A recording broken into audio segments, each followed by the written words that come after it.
I'm StaceyElliott, and this is my presentation for my class at MacU. My question is, should racial slurs in classic literary novels be removed or changed to soften the context of the wording? For instance, in To Kill a Mockingbird. And I am on the side of no. These racial slurs, as horrific as they are, were part of what our society was in that era. They help us to teach our children what the world was like when there was segregation, when there were slaves, when if you did not have white skin, you were treated poorly.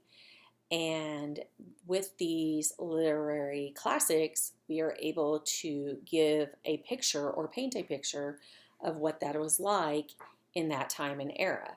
For instance, in To Kill a Mockingbird, it is about a black man who is falsely accused of a violent crime, and how, because of the color of his skin, he is sought to be a guilty person just by the color of his skin.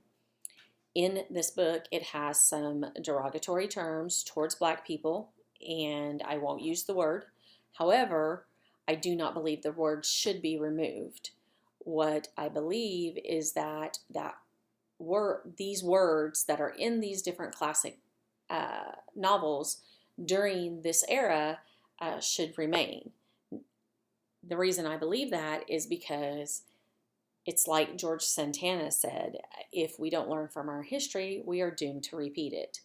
You know, if we don't know what or how our country has progressed, especially in the view of racism, how will we ever be able to keep reiterating to our children and future generations just how equal we should treat people, and how basically we should treat people based on who they are and not the color of their skin? Common Sense Media did a poll on To Kill a Mockingbird, and they polled 28 children, or there was 28 reviews. They, not children, but parents, 28 reviews by parents, and they gave it an average of 5-star rating. There were 141 reviews from kids, teens, 12 and plus in age, and they gave it on average a 4-star rating, which they all really liked the book. Another writer, Tina Bareshian, which I apologize if I am pronouncing her name incorrectly. She's the editor and creator of Mindshift. She did an article on should racial epithets be removed from classics. In her writings, she interviewed people. And for instance, one person said, each time these words come up in reading, it is a sharp reminder of our country's ugly past. It is a travesty that some will never get that experience because Gribben's weak stomach. Mark Twain was telling it as it was, not in the way that characterizes slavery as polite and comfortable. And that's the thing. These words, as uncomfortable as they are, they need to make us uncomfortable because we need to be aware of where we don't want to go again. We don't want to go back to racism or high volumes of racism that created segregation. That's not somewhere that we want. That's taking our country back instead of moving our country forward. Another thing is, another person said that they thought that they should be removed because each time her teacher read the book, she would stop on those words and kind of skip over, and she said she just felt confused. So one thing that I know that I think teachers should possibly do when they are teaching this classic is I think they should actually have a conversation with their students, talk about the type of words that are in this book, They don't have to necessarily read them, and maybe they shouldn't read them, but I do think that the words need to stay as is in their book. Another teacher said, as a teacher who recently taught Steinbeck's Of Mice and Men to a group of disaffected 15-year-olds, I have some thoughts on this. When the N word first came up in our reading, they were shocked, and it created quite a reaction. However, it also enabled us to open up the discussion on racism and allowed them to understand how much America has progressed since the 1930s, a valuable lesson which a less offensive word would have prevented from taking place. And I think that's the key. These words are opening up conversations. They are getting these children engaged and getting them to learn what is uncomfortable, what is inappropriate, and helping them to communicate with each other. It's crossing those boundaries, those lines, and meeting and merging us as people, as human beings, as kind human beings. Not, just focusing on this derogatory word. And I think that teachers probably should actually open up their class for that discussion, discussing about that word.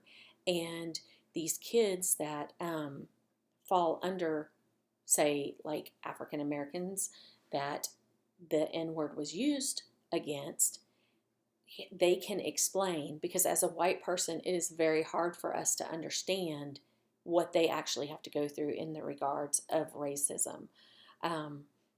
Maybe I have experienced a little bit as a woman, but really, have I experienced the type of racism that they have experienced being, a black person? No, not really. Another study said, or another teacher, Deborah Hibbett, who is a 35-year educator, she stated that after 35 years of teaching To Kill a Mockingbird, she still managed to learn something new. Heading back to the classroom, I plan to address the racial issues historically, then and now, and ask more questions about Tom Robinson. Now, Tom Robinson was the black character in To Kill a Mockingbird. I want my students to be able to situate the text and feel comfortable with their feelings and their responses. And I want to give students the platform to talk about how they feel about racial injustice. And I think that is very important. She wants to give her students a platform, and these students need to have a platform, and they need to learn how to express themselves on an intellectual level, because when you're just yelling and screaming and acting all crazy, people do not listen. If you speak in an intellectual manner, people tend to listen more. And as a child speaking in a mature, eloquent, intellectual manner, people are really going to stand up and listen. And that's what we want people to do. We want them to listen. We want them to understand that this word was bad and that people lived it every day, and some people still are living it, and how we just need to not use the word. And this is a teachable moment for them. In a review published in Current Directions in Psychological Science, social psychologists Linda Tropp and Fiona Kate Barlow suggest an effective pathway for getting people to care about inequality is to talk about interacting with members of different racial and ethnic groups. And that is what this does in class. When you're in a class that is diverse, and it opens up the line and helps us to break down those barriers. Thank you.